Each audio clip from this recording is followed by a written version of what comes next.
साइमा अभी 28 साल की थी जब इसके शौहर अरशद का अचानक एक्सीडेंट हो गया। सुबह वो हंसते हुए घर से निकले थे, शाम को उनकी लाश आई। घर में कयामत बरपा थी। सास चीख रही थी, देवर दीवार से सर टिकाकर रो रहा था और साइमा वो साकित बैठी थी। उसकी गोद में 2 साला बेटा और साथ 4 साला बेटी सहमी हुई खड़ी थी। जनाजा उठा, मट्टी डाली गई, लोग चले गए और अगले ही दिन रवैये बदलने लगे। सास की आंखों में नफरत थी। हमारा बेटा तुम्हारे नसीब की वजह से गया है। देवर ने आहिस्ता आहिस्ता कागजात संभालने शुरू कर दिए, बैंक अकाउंट, घर के कागजात, सब कुछ। एक रात साइमा ने सुना कमरे के बाहर बात हो रही थी। इसे ज्यादा दिन यहाँ न रखो वरना जायदाद में हिस्सा मांगेगी। साइमा के पांव तले जमीन निकल गई। क्या वो इस घर में मेहमान बन चुकी थी? चंद दिन बाद उसका सामान एक कमरे तक महदूद कर दिया गया और एक सुबह देवर ने साफ कह दिया, बेहतर है तुम अपने मैके चली जाओ। साइमा ने खामोशी से बच्चों का हाथ पकड़ा और दरवाजे से बाहर निकल गई। मैके आते वक्त उसे लगा था कि यहाँ सुकून मिलेगा, मगर भाई की बीवी की नजरें उसे काटने लगी। हमें पहले ही मुश्किल से गुजारा होता है, अब 2 बच्चों का खर्च और। भाई खामोश रहता, नजरें चुरा लेता। साइमा रातों को जाग कर सोचती, क्या वाकई वो बोझ बन गई है? एक दिन मामू आए, बड़े हमदर्द बनकर बोले, बेटी तुम्हारी जिंदगी खत्म नहीं हुई, एक रिश्ता आया है। साइमा के दिल में उम्मीद की हल्की सी किरण जागी। कौन है मामू? बड़ा अच्छा आदमी है, उम्र थोड़ी ज्यादा है मगर मालदार है, तुम्हारे बच्चों को भी रख लेगा। कुछ दिन बाद हकीकत सामने आई। वो शख्स 55 साल का था। 2 बीवियां पहले से थीं और उसे घर में एक खिदमत गुजार चाहिए थी, बीवी नहीं। साइमा ने इनकार कर दिया।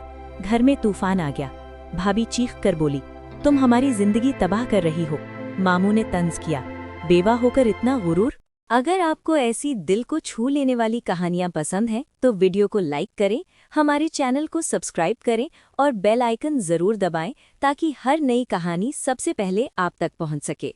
उस रात साइमा ने सजदे में सर रखकर रो रो कर दुआ की, या अल्लाह मुझे किसी के सामने झुकने से बचा ले। अगली सुबह साइमा ने फैसला कर लिया। वो करीबी स्कूल गई जहाँ वो कभी पढ़ती थी।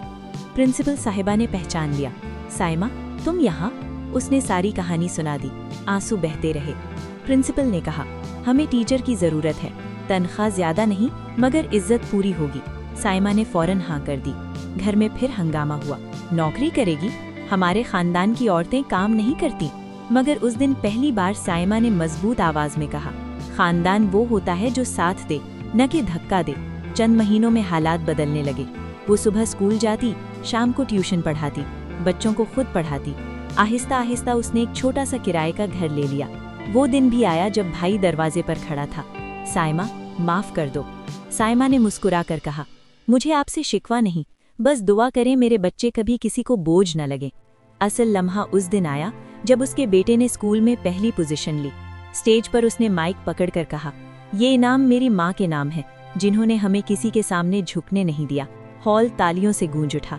साइमा की आंखों से आंसू बह निकले, मगर आज ये आंसू कमजोरी के नहीं, कामयाबी के थे। बेवा होना जुर्म नहीं, जुर्म है किसी की मजबूरी को कमजोरी समझना।